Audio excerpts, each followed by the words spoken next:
Welcome to the Overrated Experience, sports and sports betting podcast. I'm your host, Kyle Blondin. We are back for another week of sports betting action. Ideally, though, we're looking at the NFL and Week 12. We're back, and we're joined from... Awesome from Ajax, baby. We can't get rid of him. He keeps showing up. He's here, and he's ready to play some... pick your teams. I don't know, just made that up. He's going to be picking against the spread, over-unders, and also he's going to follow us, just like you should, on X at Overrated EXPER2. That's Overrated EXPER2 to follow the Overrated Experience Sports and Sports Betting Podcast. Also, Overrated Experience if you want to follow us on Instagram. Austin, what's going on? Not much. Excited to get into some more football. What, last week... I'm going to go right to our records. I'm ashamed. I'm disgusted. I just feel like I should just cancel this podcast immediately. It was so bad. So if we look back at the 13 plays we had last week, I was 3 of 13. Disgusting, deplorable. I should be sent away to a boot camp of some sort. You were 6 of 13, a little more respectable. But my 3 of 13 is absolutely horrible. Coming back in a big way this week. Let's hope, because people are listening. They are wondering what in the hell kind of picks we're making. But you're right. I think this week is going to be different. And before we get to the picks, I just want to mention that the Overrated Experience Sports and Sports Betting Podcast is your podcast. It's kind of in between the sharp and the square. So it's kind of a squart podcast. We're using data, analytics to make our picks, but also... we're human. We get caught up in the whole, we love the main game on 4:25 or the 8 o'clock game, or get pissed off like everybody else does by losing, and a little bit of chasing going on. So we have those flaws. We're not perfect, but that's the kind of sports betting show you're going to listen to, and we're going to focus on the NFL. But we're not limited to the NFL. We also go into other items.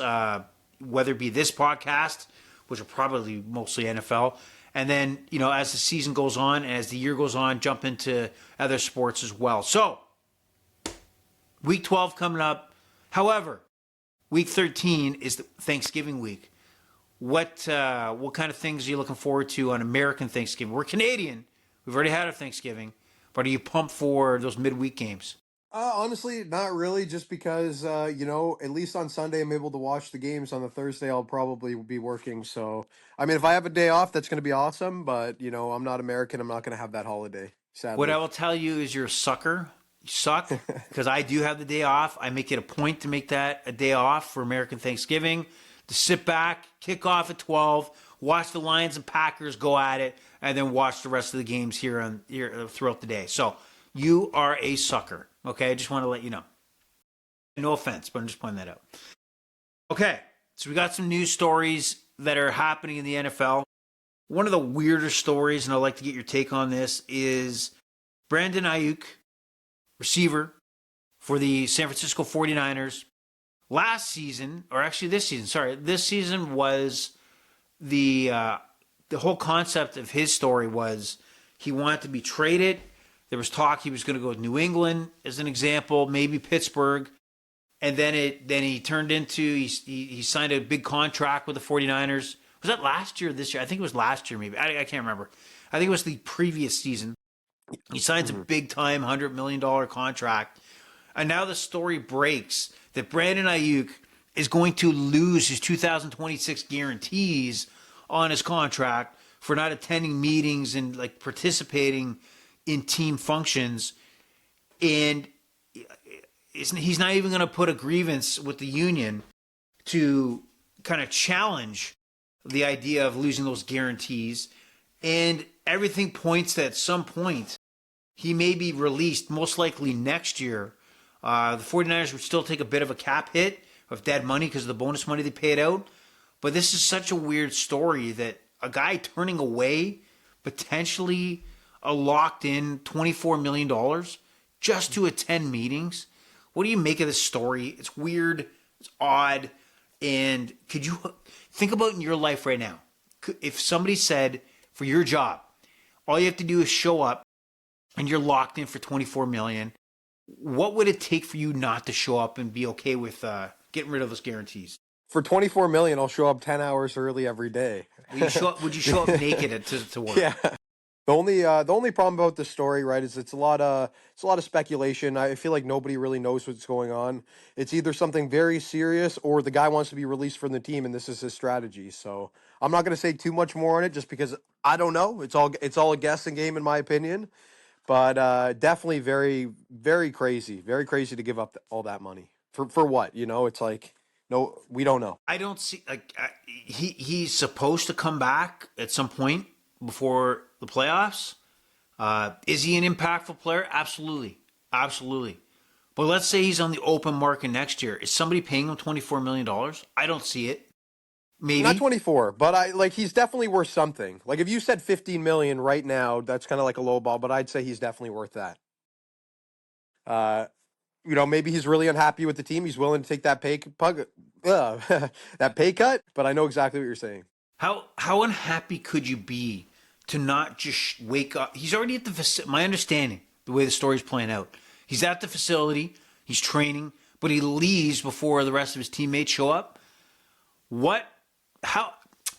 How separated can you be from the organization to not just bite your tongue, sit in a team meeting, and collect or at least lock in that guarantee? I don't understand it. I don't know what advice he's getting. He's never going to make $24 million in the future. He's coming off a huge injury that could happen again. Yeah. It just doesn't make any sense. And maybe he's delusional that $24 million is going to happen for the rest of his life on a yearly basis. That ain't happening. So I don't get it. But the 49ers, man, they could really use him right now. They could really use him back. But just a weird story. Very odd. Now, I want to get your take on this. In the NFL, it is absolutely horrible to play on a Thursday night as a contender like the Buffalo Bills did and lose, and then you have 10 days for people, let's say even 3 days leading up to Sunday, for people to absolutely shit on you. Absolutely shit on you. So the Buffalo Bills lose to 23-19 to the Houston Texans. C.J. Stroud out. Mills was in at quarterback. Allen was sacked 8 times. Did you watch? I know you know the score. Did you watch this game at all? No. Sadly, I couldn't watch. I was in bed by 9:30 for work, so I caught maybe a bit of the start, but that was it. But yeah, to hear that they got sacked, 8 times and lost that game, I was kind of blown away. There was a hit. There was 2 hits that Josh Allen took. One was not even a sack. He got hit from behind, 2-yard gain. It looked more like a sack, but it wasn't counted as a sack. He grabs his left wrist. There's 2 times he grabbed his left wrist where you thought, oh God, his season's over. Yeah. And then he got up, no problem. He got hit 8 times. This Houston defense is deadly. And now there are calls for, should Sean McDermott, head coach, be fired? Brady, the offensive coordinator, should they get rid of him? Is Josh Allen overrated? Are the Buffalo Bills, their window has closed to be a potential Super Bowl contender? I have a take on this. What are your thoughts on this idea that the window is closed and they should fire McDermott? Here's my take. 2 weeks before this, they beat the Tampa Bay Buccaneers, and then they beat before that they beat the Kansas City Chiefs. Any good team can lose to a bad team. For me, it's more of a fluke scenario. You're coming off of 2 big wins, and then you get a fluky loss on a short rest week. That's kind of my opinion of the matter. I'd like to hear your thoughts as well. Well, you're going to get my thoughts on this. Is that I think the NFL is such a week-to-week panic or praise kind of scenario here. And the Buffalo Bills are just at the wrong place at the wrong time, losing on that Thursday night. Have they looked great? No. Would I go ahead and fire Sean McDermott at this point? Absolutely not. That's a move, I believe, that is an off-season move where you reboot and restart. I think if they fade away and they don't at least make the AFC Championship, which the odds are lower and lower now that they're dipping and losing home field advantage, I say that's when you make the move. I don't think you make the move now. What do you replace him with? I don't think there's an alternate choice out there that is better than what they have. This idea that Josh Allen is declined is absolutely stupid, ridiculous. Do I believe that the Bills need to look at any scenario where if, let's say, a Brandon Aiyuk, whatever reason, becomes available, which I don't think will be this year, but if a guy like that becomes available, you jump on him? Yes. Brandon Cooks, who got released, who wanted his release from the New Orleans Saints, receiver, he'd be a good fit in Buffalo. Mm-hmm. They need weapons. They need to make moves. But absolutely a joke that people pile on. And I have a feeling that Josh Allen will take over. I think he won the MVP last year for a reason. I think we both know that when he's on fire, he's unstoppable, right? He's unstoppable. So I think the demise of the Buffalo Bills is a little too early and a little too much when I hear these assholes and jerks online going all in at the Buffalo Bills. Window has closed. Don't write them off yet. They probably won't come back and knock off the Patriots, but don't rule that out either. So I feel that there's a little more faith in the Bills than I heard out there.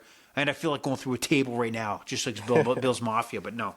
And you know what? Give them credit. The last 3 weeks, doing this podcast with you, I've been on top of all the games. Houston's been overperforming with Mills in that quarterback. I don't know how they're doing it, but give them some credit as well. They're not a good team, but they're a hot team right now. So it's not like the Bills lost to nothing.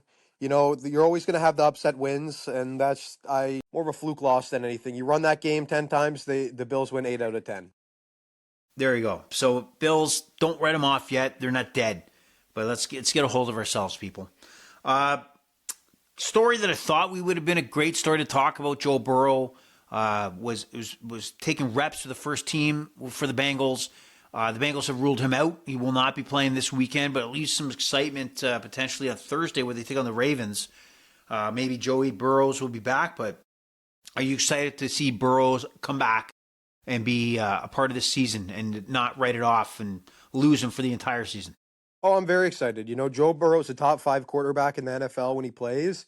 And, that's the difference between even wanting to turn the channel to that game. You see Joe Burrow on the Cincinnati Bengals and you're like, oh, here's a contender. You get rid of him and they're a bottom 5 team, So it's he makes such an impact that for me personally, it's literally the difference of wanting to watch the game or not. You know what I mean? So, I probably won't be tuning in much to the Cincinnati game today, but, I hope, maybe I hope that they win so next week Burrow has more incentive to play.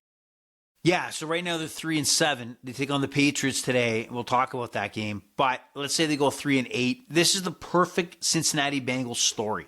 They'll go 3-8 and have 6 games remaining, and they will probably run the table, go 5-1 or 6-0, and just miss the playoffs. They'll have some reason will catch on fire, and but it will be too little, too late. Now, one last thing before we get into the games. Interesting developments as the season has progressed. I remember at the beginning of the season, we were talking about the LA Rams, and we were talking about Matthew Stafford. The question about Stafford in training camp was his back. He couldn't even participate in preseason. Back was an issue. I thought for sure the back would creep up. Now he's a plus 125 to be the NFL MVP. Do you think that's justified? Is Matthew Stafford your MVP so far? 100% he's my MVP. The last week we kind of really came to the realization, hey, this guy, he's not even at the top yet. Take a look at him if you're into MVP betting odds. I think it's, he's a clear-cut favorite. The guy's done this before. He's run the table before, and I think there's an amazing chance he wins MVP. I would put that money down now if you could. I think it goes to you're not getting plus money after this week, I think. Okay, so right now Matthew Stafford is plus 125. So like you stated, he is plus money, but that may fade as the season gets shorter and shorter to find out who the MVP is. And when I look at who's behind him, there is nobody else that's having like a breakaway season. You know what I mean? It used to be Lamar Jackson, Josh Allen, and you're trying to find out who's going to win that race. So Matthew Stafford is number 1. Drake May number 2 plus 150. He's had a good season, Oh yeah, but you I got to think give him that credit. he's the new toy. He's the Yeah. new toy. So I just don't see him as an MVP though. Now, I think if we have a game, Let me okay, make a guess who you're talking about right now. yeah, Obviously, it's Jonathan Taylor, right? Jonathan Taylor. Yeah. So right now, right now he's creeping, right? He's plus 700. So here's my thought right now.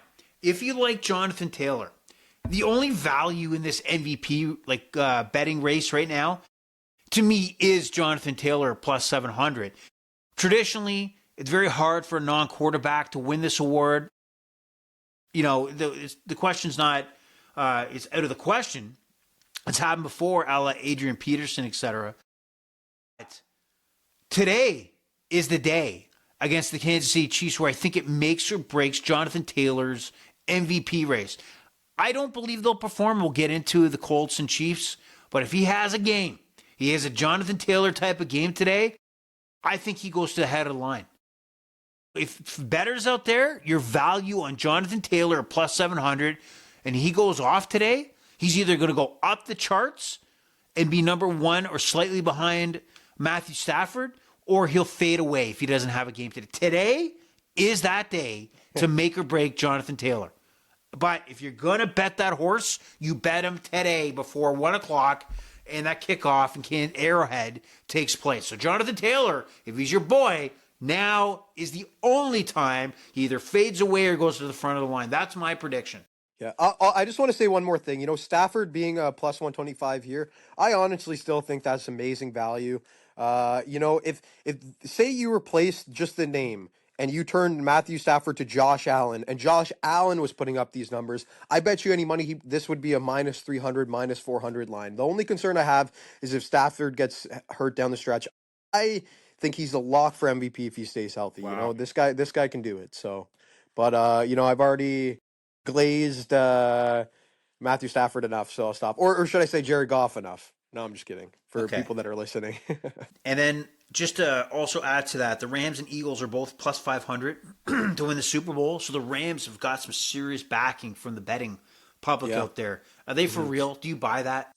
I don't necessarily think they're the best team, but they've been performing like the best team. I'll give them the credit there. So I understand why people would think that. And you know what? They're a hell of an entertaining team as well. So Okay.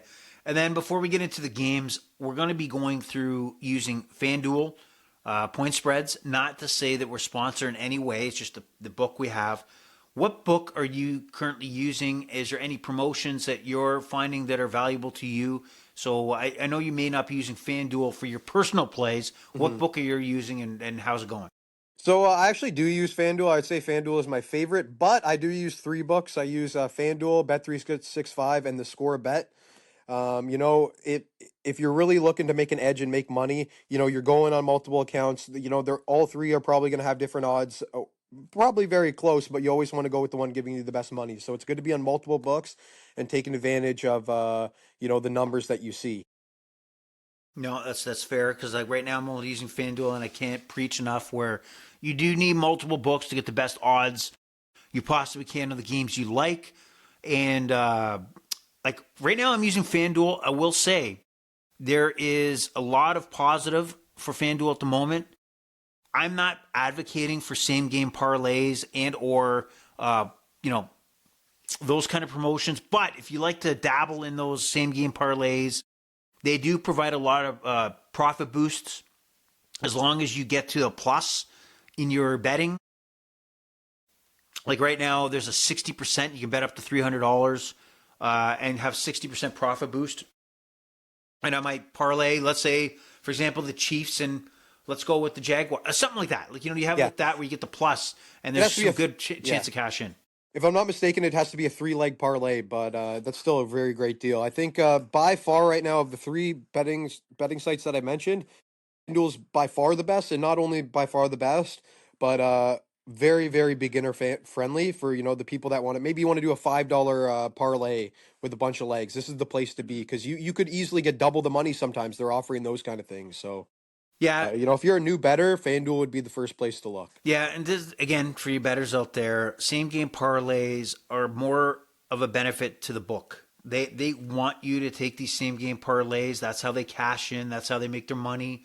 So don't kid yourself. These nice little profit boosts and all that stuff is to the advantage of the FanDuels and the DraftKings of the world. So I say that, it's when it's fun, you bet it, but let's not kid ourselves. The advantage is always the book. All right. And then, again, just a couple notes. I know you want to shout out to the Raptors. Great start to the season. You want to go Yeah, there? I just we don't talk enough about the Raptors on this show, but right now, I'd say they're easily the best team in Toronto just as an organization. An 11-5 start. I just wanted to mention that Brandon Ingram is looking amazing, and the Raptors got me fired up. So just wanted to do a little shout out for the Raptors. Yeah, I feel like a lot of people, like, for whatever reason, off the Blue Jays run, Raptors start, they mention it because it's like a fuck you to the Leafs. I really think it's like a fuck you to the Toronto Maple Leafs, who got pasted by the Canadians last night. But I really think that, people like you, like scumbag, I'm just kidding, people like you are mentioning the Raptors start and throwing in the best team in Toronto just to fucking nudge the Leafs. Like, it just don't like it. I don't like it at all. Hey, Raptors are the only team that have given me a championship in my lifetime, so it's something I'm never gonna forget, and it's always gonna be something that I'm grateful for. So, What year did the Leafs last win? 80 years ago, What year? 1964, No, a little higher. 1962. No, higher. 1960. I don't know. Give it to me. Go, just kill it. Say it. 1965, No, keep going. 1966. No, Or sorry, just tell me. just go one more. No, You said 1967. 67. Okay. God, oh no, that. All right, now I know Oh, why that's you're stupid. making me do Yeah, it. All exactly. right. There you Thanks go. for that. All right, we're going to get into the games now after that stupidity I just brought up about 6-7. We have the game where New England heads into Cincinnati. I get those chills thinking of last year, that how many suicide pools got destroyed because the Patriots walked into Cincinnati and lost. The Patriots walked into Cincinnati and won with Jacoby Brissett, and the Bengals destroyed many, including mine, are survivor pools. So the Patriots were 7-point favorites. I think with the news that Burrow was not coming back, pumped it up to 7.5. So the Patriots are 7.5. The over/under is 50.5. What do you like here? You know what? I think you got to ride with the Patriots all day. The Cincinnati defense is just Swiss cheese, and there is some uncertainty around the Patriots, but this is a legit offense. Even if you don't believe in them, it's hard to make an argument that they're not at minimally at least the 10th best offense in football. And to go up against the worst defense, I think they're just going to keep putting up points. I think they win by 10-14 here, so I'm definitely rolling with 7.5. You said right? 7.5. Yeah, Yep. 7.5. And then you know what? I think since he struggles to score, so I'm gonna take the under. Okay, I took the over for the sake of the same thing as the Cincinnati's defense is absolutely horrid. I'm trying to think of a comparison. How would you sum up to a non-football person how the Cincinnati Bengals performance? How the Cincinnati D performs? I was trying to think of a good analogy. Like if I'm saying one word, I'll say weak. They get. We talked about last week how there's three big defenses to target, and actually, I don't know. Yeah, no. The Cincinnati Bengals are one of those defenses you even target in fantasy. So it's their offense is missing their best weapon in Joe Burrow by a mile, or not a mile. Obviously, you got Jamar Chase there, but it's a team that's hard to watch. It's a team that's hard to watch, and the Patriots. This is a destruction spot for the Patriots. So would it be fair to say if I said that the Cincinnati D was comparable to a senior citizen's diaper? It leaks very bad. So there's a lot of leakage going on. Yeah, it's pretty bad. Okay, so I'm going to take the Patriots to cover as well. I'll take the over. You got the under. I'm also throwing in a prop here. I know Ramondre Stevenson is back, so the Patriots backfield is going to have a little more depth. But I think Travion Henderson's 52.5 over under for rushing yards is still low. I think that it's going to go over, and I believe that at this point, in the way that Travion Henderson has played over the last few games, that they are going to strategize and game plan to put the ball in the hands of Travion Henderson and make sure that he gets the touches and explosive plays. And I think he'll at least get 70, 80 yards in this game, in my opinion. So I take the over, 52.5 rushing yards, minus 114. All right. Then we have Pittsburgh Steelers heading into Chicago. The Bears are 2.5-point favorites. The over-under here is 46.5. It moved up from 44.5 from a couple days ago. Now, the story here, and we don't have clarity just yet, is Aaron Rodgers going to play? I haven't seen if he's been ruled out. He has a left wrist issue. Is Mason Rudolph going to be in there? So we're making these plays based on not knowing 100% who's going to be quarterbacking for the Pittsburgh Steelers. I'll let you take a take on this. Yeah, so if Aaron Rodgers is out today, we're uncertain, but Mason Rudolph is very familiar with the system. I think he's a good fill-in. Obviously I would want a healthy Rodgers over him, but would I want an injured Rodgers over him? I'm not sure. So I don't really mind which either way this way goes. You guys know I've been big on the Bears this season. I've been a big believer in the Bears, but I just think this is even though the Steelers are on the road and I think they're a way better home team.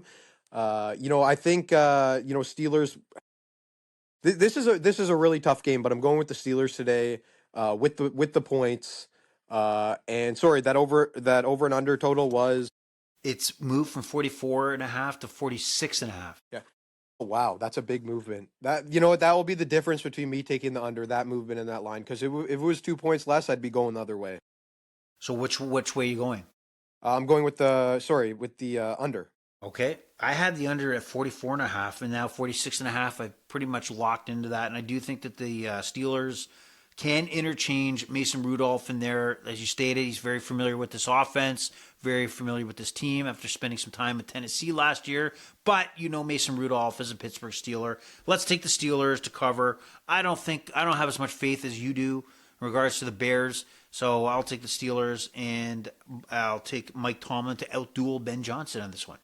I want to make it clear. I have faith in the Bears' offense. Their defense is still needs a lot of work. And also, just a side bet. And I haven't looked at the line, but it's been a few weeks, and I got a feeling that DK Metcalf's going to get in the end zone if anybody's looking for a touchdown bet this week. Well, let's look at what it is. Let's see. Touchdown. Yeah, sure. So you're always just a hunch. All right. So let's receiving. If it's plus money, take it. That's what I'll say. TD score prop. Let's see. DK Metcalf is plus 150 anytime, plus 850 he's plus 150 anytime, plus 900 for first, plus 850 for last. So you like that 150? Yeah, I'm talking about anytime. So that's honestly, I think that's great value because I would have done it at plus 100. So to get it at plus 150, I'm licking my chops. Okay, hold on. I'm going to write this down so we're going to hold you accountable for this, okay? Sounds good. Add it to my bet total next week. I'm more than happy. Okay, anytime, plus 150. All right, you're down, plus 150. All right, so now a game that shouldn't be much of a contest. The Baltimore Ravens are 13.5-point favorites at home, and this is a string of big lines that we're going to talk about. 13.5-point favorites, minus 114, over the New York Football Jets, who are going to start Tyrod Taylor today. The over-under is 44.5. Do you believe that the Jets can come in here and upset the Baltimore Ravens? Upset, hell no. But to play within those 13.5 points, I'm gonna say honestly, Baltimore's come back and they're winning these games, but they're not blowing anybody out. I don't even know if they've won by double digits since Lamar Jackson's come back. And obviously the Jets are kind of they're a little pathetic, but maybe pathetic. But this week I think they're a 10 point loss team. So I'm gonna go with those plus points today. Okay, I also went with the plus points. I just do believe that Tyrod Taylor is sufficient enough to keep this game at least manageable. Mm-hmm. And I don't see the Ravens crushing anybody. I think they run the hell out of the ball today and get the victory and move on. So I kind of see the things the way you're doing. Also, the over-under, I think they'll be over 44.5 points. I think there'll be some points scored here. So what do you think about the over-under? Yeah, I'm going to go with the over as well. Okay. All right, we're going to move on. One of now funny here is like some of our mutual people we know are left in a survivor pool, and their pick is going to be Seattle today. So Seattle heads into Tennessee. They were 13.5-point favorites, down to 12.5. Seahawks. Wow, your boy Sam Darnold had. I wanted to point this out. I want to call you out on this Oh, because this one hurts. he had what 4 interceptions last week against the Rams. He looked not so good when it came crunch time and pressure and the spotlight was on. He did not look good, which I expected. But your boy, is he still your boy? He's still my boy. I still have a lot of faith in him. I chalked this up to one bad game. You know what? Get the 4 picks out of the way now, and don't throw them later. And he's good. It's not. It's I not the honestly, flu. Yeah. I think honestly, he comes. I think he comes out this week and he comes back in a big way. Before this week, he had a crazy game with like a 90% completion rate, and I think against the Tennessee Titans. Obviously, I'm not predicting a 90% completion rate, but I think it's going to be back up there to being really, really good. And I think he's going to come out hungry today. So even though it's a ton of points. I actually think the Seahawks really beat up on the Titans today, and they cover that spread. Yeah, there's no way in my life I'm going to ever take this Tennessee Titan team. I'm sorry. Like, I mean, we talked about the Jets covering, which is scary enough that we'd actually put our names behind the Jets. But this Tennessee Titan team's absolute trash right now. They're going through an organizational situation where they obviously fired their head coach and they got Mike McCoy in there as the interim coach and really thinking, where do I take this team? How do I not ruin Cam Ward, our first overall pick, which seems like they're doing. I don't know why this spread came down. I know there was talks about Kenneth Walker, running back for the Seahawks, being a little banged up. I also like the Seahawks to cover the 12.5. I would have said they would have covered the 13.5, which the line originally was. Over under 40.5. I think that line's a little too low. Usually, the Seahawks do a good job when they're taking on inferior teams, just smashing these teams, right? You've seen what they did to the Saints at home. So I think the smashing is going to happen here. And I think the Seahawks themselves could put up 40 points. So 40.5, I'll take the over. What do you think about the over-under on this? Yeah, give me the over as well. Like you said, they're going to really beat up on them. It's just, I guess it comes down to, Tennessee. Are they going to be able to put up some points today? And that's why I'd be more comfortable in the covering of the spread over the total today. But that's the way I'm going to go with the over. So yeah, absolute punching bag is going to be the Tennessee Titans. Actually, it's going to be a one-legged man in an ass-kicking contest. That's what's going to happen. Giants, also 12.5-point dogs, head into Detroit to take on the Lions, who kind of got jobbed against the Eagles last week. I don't know if you watched any of that game, but they themselves missed many opportunities on fourth downs. It's Dan Campbell-esque where, we're fourth and goal. We're going for it. And they didn't hit too much. Goff was a bit off. But there was a controversial pass interference late in that game where they would have got the ball back and had the opportunity to march down the field. So they kind of got jobbed there at the end. This Lions team, when you think they're going to take off, they kind of take a step back. A few weeks ago, they lose at home against the Vikings, which didn't see coming. And then, they held in there with Philadelphia, but they could have won this game if they executed some plays. And now they're at home against the Giants, who are going to start Jameson Winston once again. Jackson Dart out still with a concussion. Detroit, 12.5. I'm going to take the Giants to cover. I think they did enough against the Bear last week. Who the hell did they play last week? Who do the Giants have? They kept it close for a while. I can't. Oh my God! Come on, I'm drawing a blank here. Hold on. We should be up to speed here on this. Like, God damn it! It's week 11. The Giants lost. Okay, Green Bay. Green Bay won by a touchdown, like at MetLife Stadium. Winston, I think, has 2 good games in him before he falls off the rails. So this is game 2. I think they'll keep it close, even though it's on the road. And I don't think the Lions blow them out.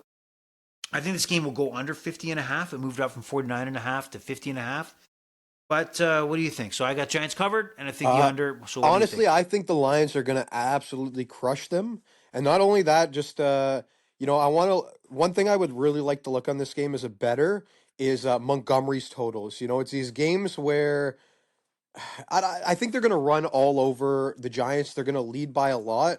And these are the games where Montgomery's going to get a lot of usage. So I'd be looking at Montgomery's totals. I'm not really coming with anything specific here, just a little note. And I'm also, I think the Lions could up. Honestly, I think the Lions are going to put up 40 points today. So obviously, I Wow. got to put up the total. I don't think the Giants will be useless either. I think they'll put up 17-21. So give me the Lions all day. And also, I want to mention that Lions are known for being a team statistically that coming off a loss, they come back and destroy teams. So give me the Lions all day. I think it's going to be a massacre. Are you like And money? I think Montgomery and Gibbs both, easily both over 80 yards, maybe both over 100.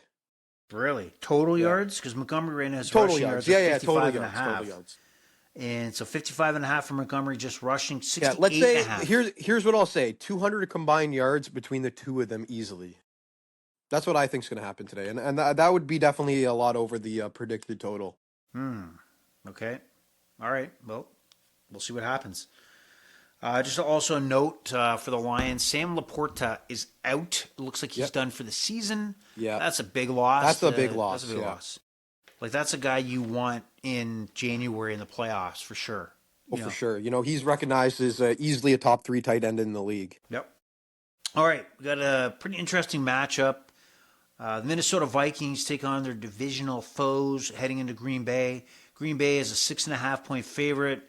Uh, yeah, well, for some reason I think that the Minnesota Vikings show up when you don't think they will. Just like we talked about showing up in Detroit. I think they come in and cover here. Like Josh Jacobs is banged up for the Packers. I don't know if he's playing or not. Let's just go in to see if he's on the line here, but he's not feeling too good. Let's make sure he's got a line. If he has, no, he's not even. I think he's out. Josh Jacobs might be out. He's not. There's no line for him. I know he was questionable, so that's a big loss for them. I like the over 41 and a half, and I like the Vikings to cover. Aaron Jones also has been a go-to, and I like his total yards over 72 and a half, passing and receiving and rushing. What's your take on this one? I'm not. I've been really low on the Vikings this year. As you guys have known from the last 3 weeks, I kind of been shitting on the Vikings. And Green Bay, I view them as like a playoff team, but they're so beat up right now that I think I'm gonna go with you. It could be a victory by 3 points by Green Bay today, but I like the 6.5. I think it's gonna be a close game. I think it honestly could go either way as well. Um, and so yeah, give me the Vikings. Not really. This is not my happiest bet of the day, but I'll take the Vikings. And the over was, did you say 49 and a half? 41 and a half. Oh, sorry, 41 and a half. Yeah, give me the over on that. Okay, it's locked in. Locked in. Let's Uh, go.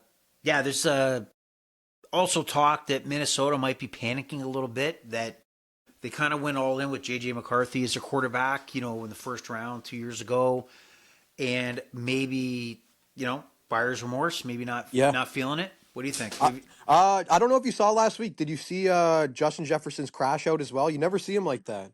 No, I didn't see that. But yeah, he actually like he took his helmet. I'm pretty sure he like slammed his helmet in frustration and stuff like that. So honestly, that's another reason why I think they are going to come back. They got all these weapons. It's just I really think right now it comes down to quarterback play, and I don't know if they're going to fix the problem, but can they make the problem better? I think maybe there's a chance they make it good enough to beat Green Bay this week. So we'll really have to see. This is a big question mark for me. Not a confident bet, but definitely one I'll be tuning into to see what happens. Yeah, if J.J. McCarthy wants to be successful, you got to put the ball in Jefferson's hands Yeah. as many times as Yeah. possible. And even Addison. Addison's a very respectable number two receiver for a team, and I know he's gotten like very very little usage this year. In fantasy, you can't even start him on your teams, which is just insane. So give us some average quarterback play, and the Vikings are a legit team. Yeah, I mean, that's why I like the receiving rushing total over 72 and a half for Aaron Jones. If you cannot find Jefferson, you check down Aaron Jones. He can make things happen against his former team, the Packers. Uh, I would really like Jefferson totals today because I think they're going to be no. It's you know what, yeah, I like Jefferson totals today. If it's anything over 90 yards, I would take that because I think he either gets to 100 or he's right there in the 90s. Really? Okay. Let's Yeah, see what he has then. let's take a look. You can Let's put me take a down. look. Let's see. Depending on what it is, I'll make it another official bet as well. Well, I think you'll like this.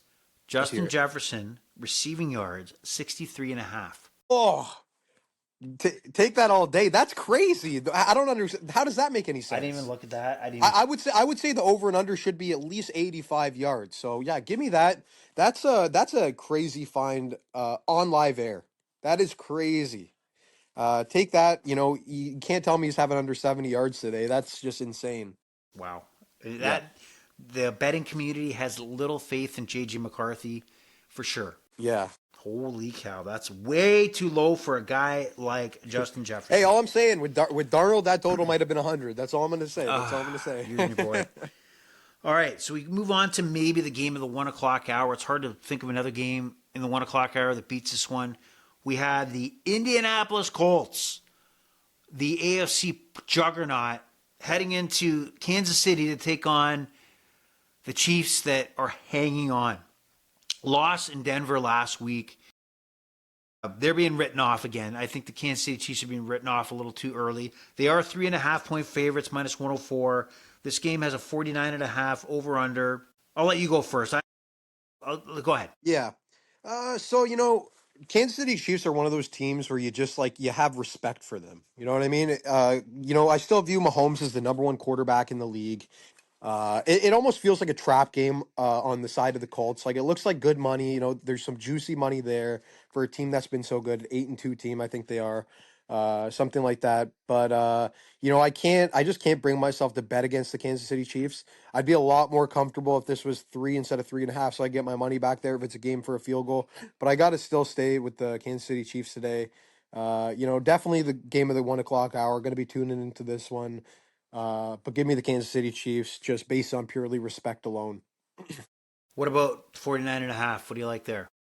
Give me an under. Under? Yeah, Okay. Underwear? Get it. give me an under. Yeah. All right. So you like the Chiefs to cover the 3.5? Yes. Okay. I wouldn't say I like it, but that's the way that I'm going. All right, here's my take on this. I think we talked about the MVP race earlier. This is either a Jonathan Taylor breakout. Oh my God, I'm going to be the lead candidate here for MVP. I'm gonna set my authority here in this game and tear up the Chiefs D because the respectability of if you tear up this D will put him on another level. So that could happen, but I do believe at some point the Kansas City Chiefs draw a line in the sand. They go on a run. I don't think they necessarily need to win the division to make a run in the playoffs. They just need to make sure they're there. And Patty Mahomes can win anywhere, in my opinion. So he is the best quarterback in football. I don't think there's a question.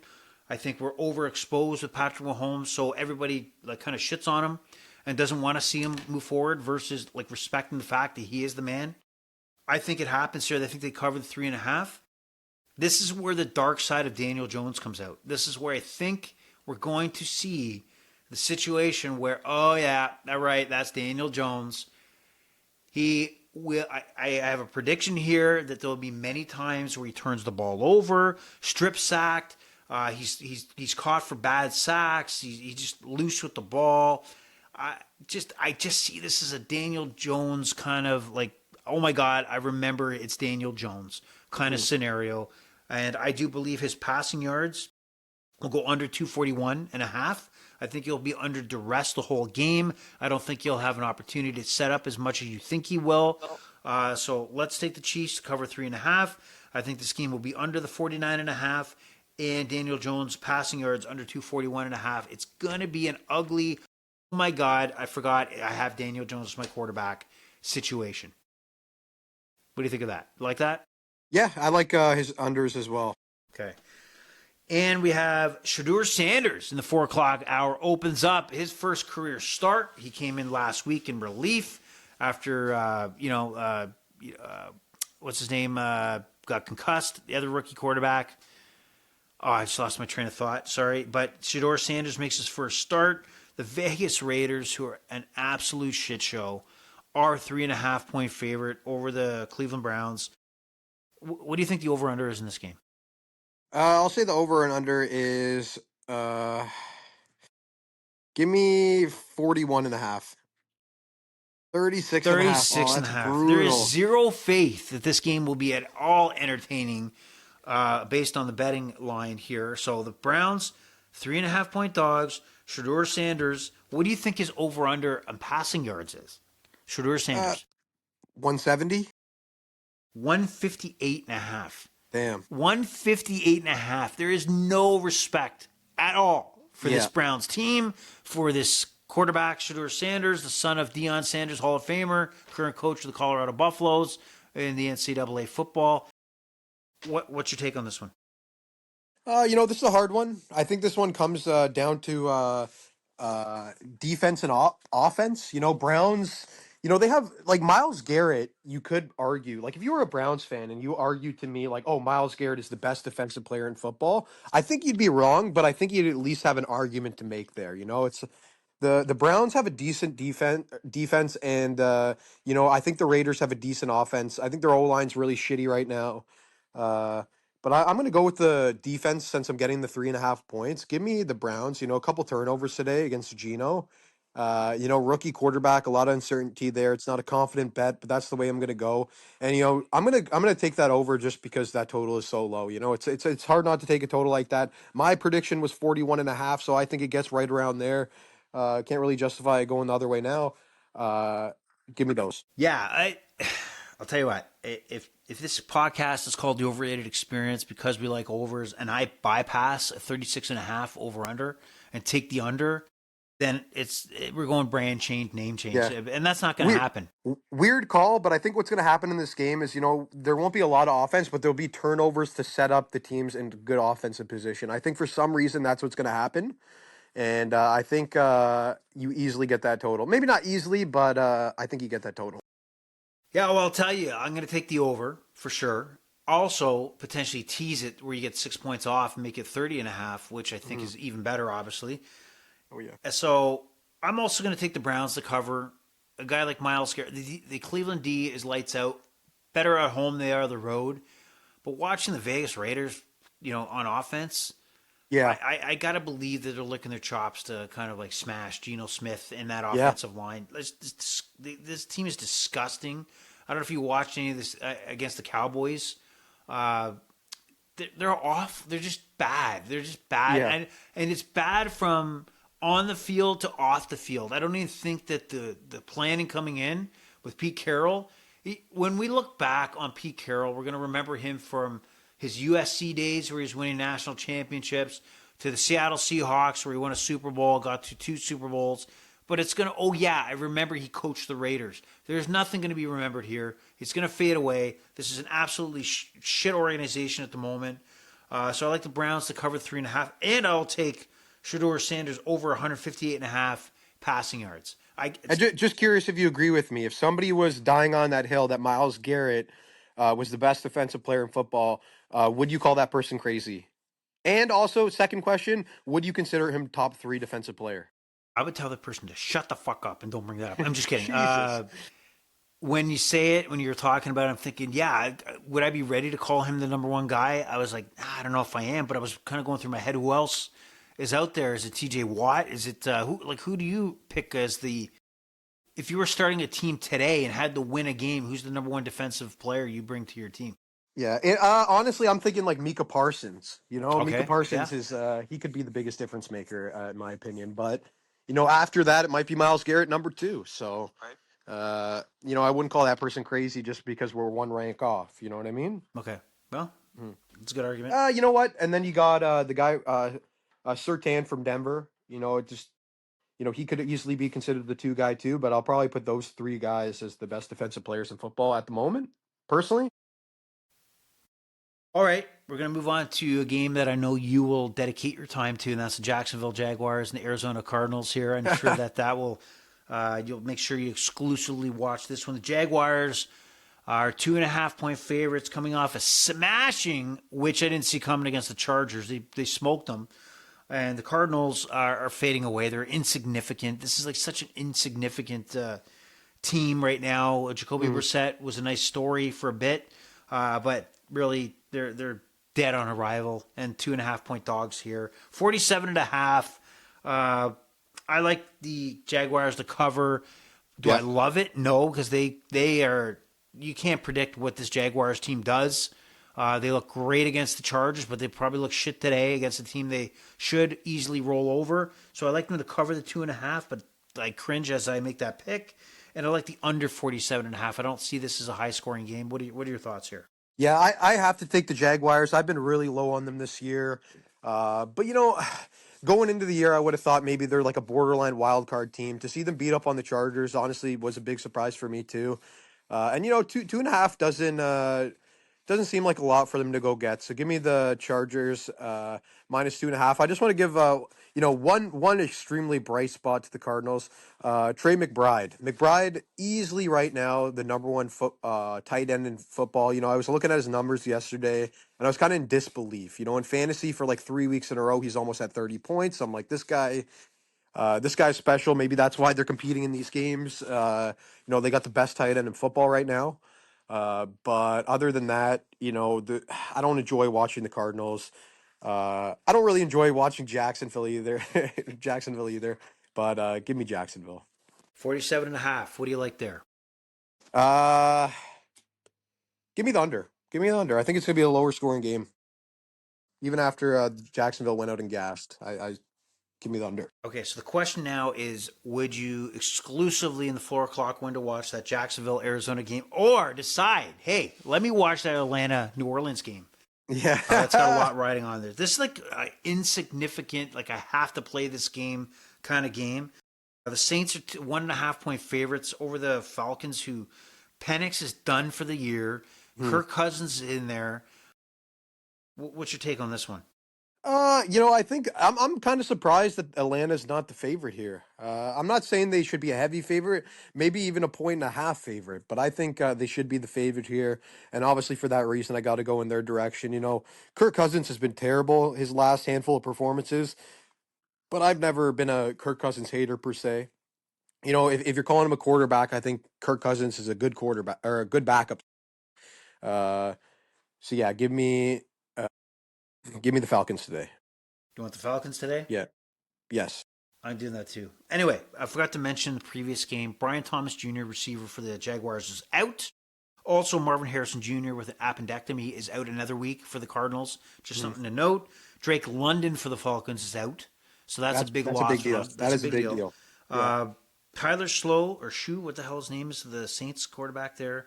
He's been pretty solid, I would say. I'm going to say the Saints win this. No, I'm going to change my vote. Really? Wow. I'm changing. I'm going off on a. The Saints. I'm not. I wouldn't be surprised either way this goes. There's a reason why the line is so close. Uh, but I want to believe that Atlanta can perform with a couple of their key guys here. I think they should be the favorite here, in my opinion. But that's just me. Well, Atlanta as an organization right now is pretty fucked because the fact is they decided to go all in while they had Kirk Cousins to get Michael Penix Jr. Now he has another ACL issue. So this guy's had multiple ACL issues. Can I move forward with Michael Penix as my franchise quarterback for the next 4 to 5 years? Or if I finish so shit this year with my record, do I start thinking franchise quarterback first round again? They're in a tough spot.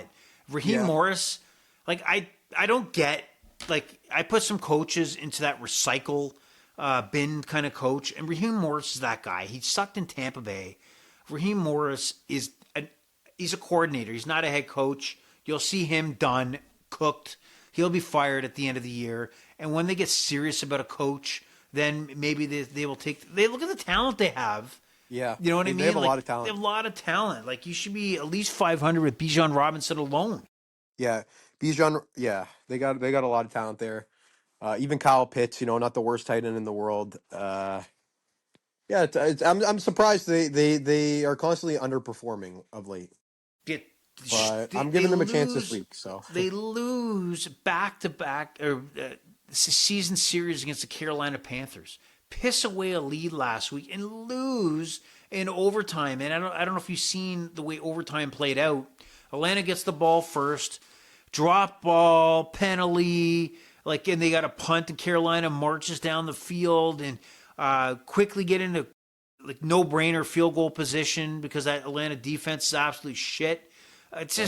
just a But disgusting display of an organization right now. if if they can't beat the Saints today, then they're not the team that I thought, straight up. So we'll be back here next week, and we'll see if they really are just a complete loss of a team. If you're coming in as, first of all, you're already coming in as the underdog against the Saints. I don't know how that's possible, but if they actually lose this, all faith will be gone. Okay, over-unders 39.5. What do you like of this? Give me the over on that. That's kind of low. Okay. So here's my prediction. Mark it down. It's not a betting line. If the Saints beat the Falcons today, Raheem Morris is relieved of his duties. Watch that. Head coach, Falcons, is let go today or Yeah, tomorrow. I'll agree But with that. I today's think it. that happens too. I think it happens after this game if they lose. One of the bigger games, probably the only game that you would go to your way to watch in the 4 o'clock hour, the Dallas Cowboys hosting the Eagles. They opened up as a 3.5 point dog, but now it's gone to 3 points, so a field goal. And the over-under is 47.5. The Cowboys coming off a big victory over the Las Vegas Raiders. Eagles coming off a big victory over the Lions. I am going to take the Cowboys in this one. I have not been overly impressed with the Eagles. What's impressive about the Eagles is their defense is, very annoying. I find and that's a compliment. They're a very annoying defense that even a guy like Jared Goff couldn't get comfortable. And that's the kind of way they play football, which is very effective. We've seen that in the Super Bowl. But I think for some reason, there's no reason why the Cowboys should win this game. But maybe it's selfish that the Cowboys win so that they head into Thursday on the Thanksgiving game to take on. Fuck, I forgot. Did they take the Chiefs on Thursday? Oh, let's double check. 1 second. Come on. What is going on? It's, week 13. Yeah, Dallas hosts the Chiefs on Thursday. So that'd be a wicked game. But I want the Cowboys to win. So this is more of a want for the Cowboys to cover and win this game outright.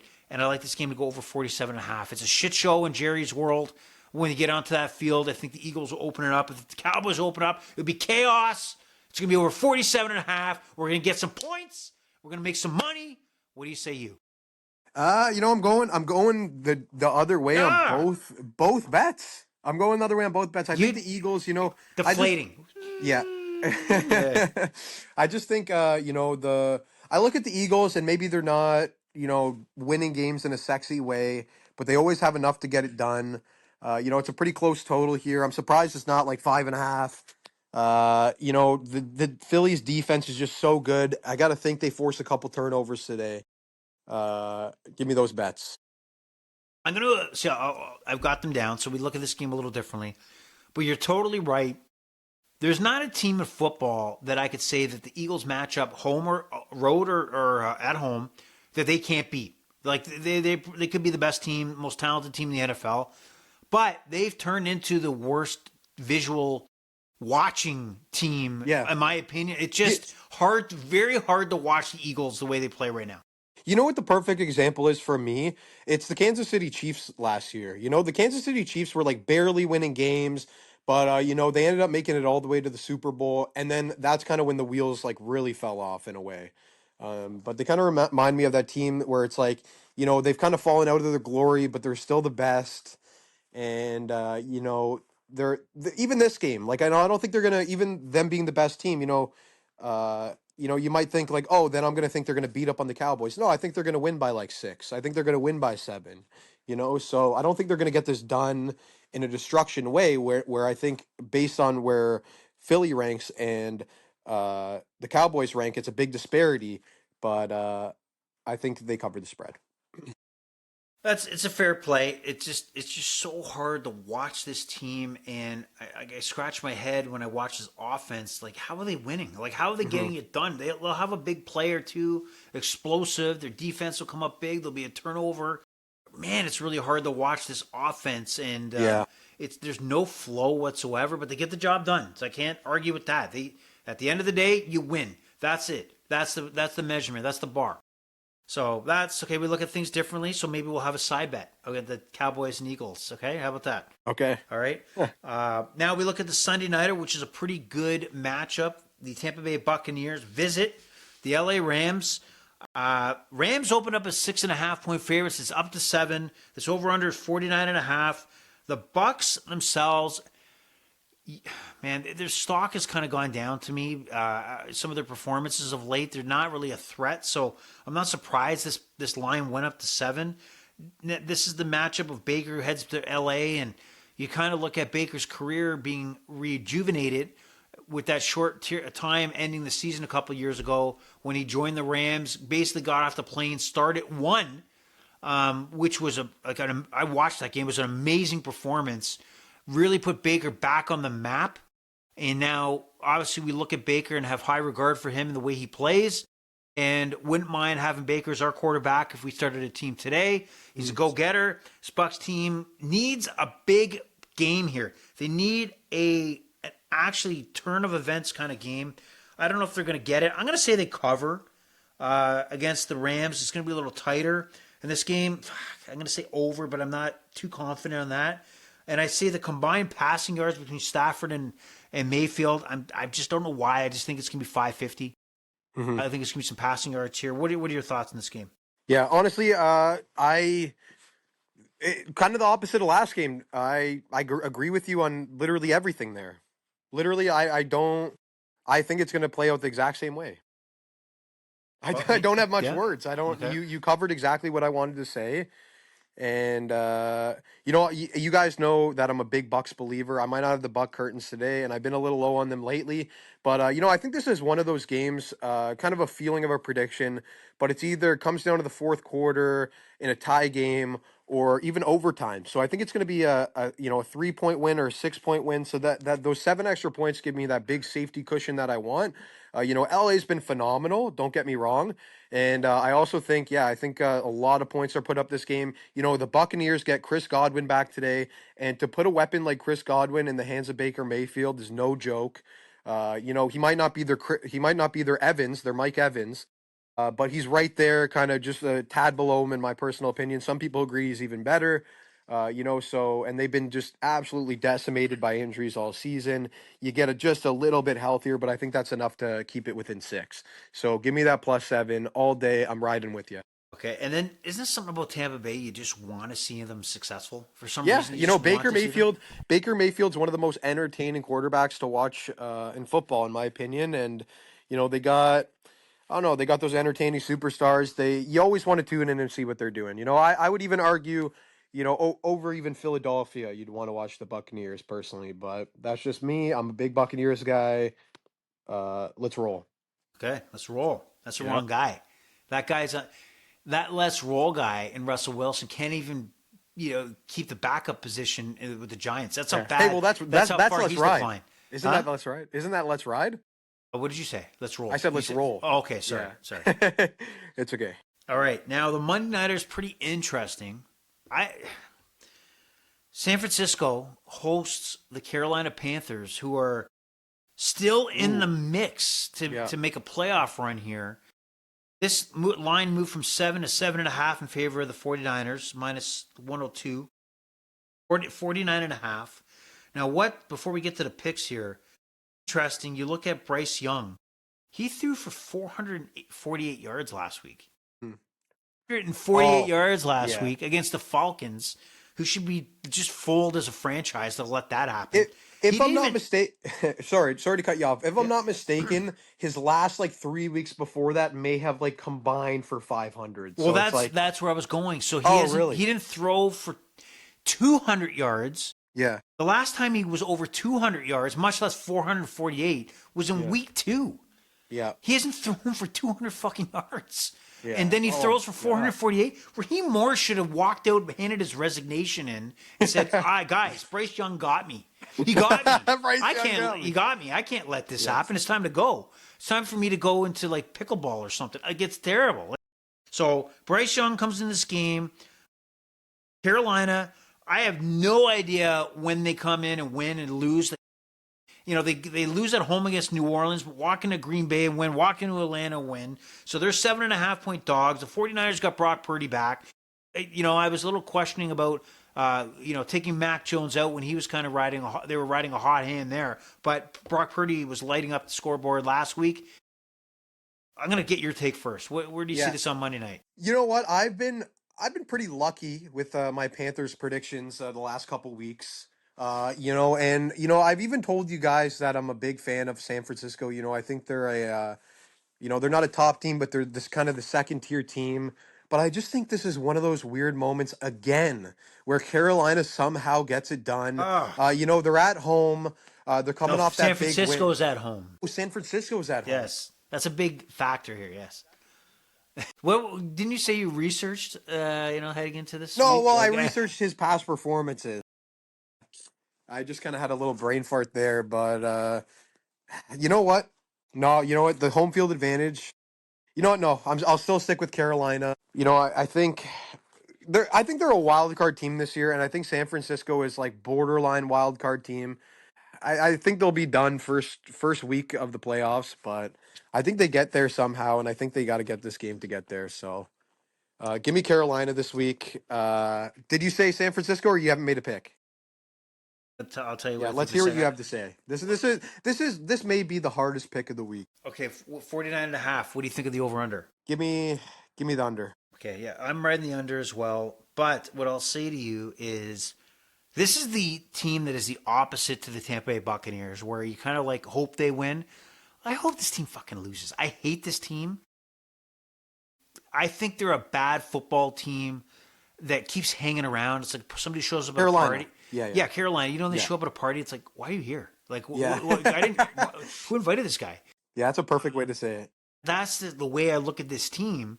And I don't want to be sitting here in January, waiting to bet on a Carolina Panther fucking playoff game. There's no way. Yeah. So I hope they lose. I hope they get smashed. I hope this playoff joke is put away and ended this week. I'm going to take the 49ers, but not surprised if the Carolina Panthers somehow walk in and outright win a 9-6 game that they have got themselves into against the 49ers. But I'll take the 49ers. I'll take the under, but I hate this team.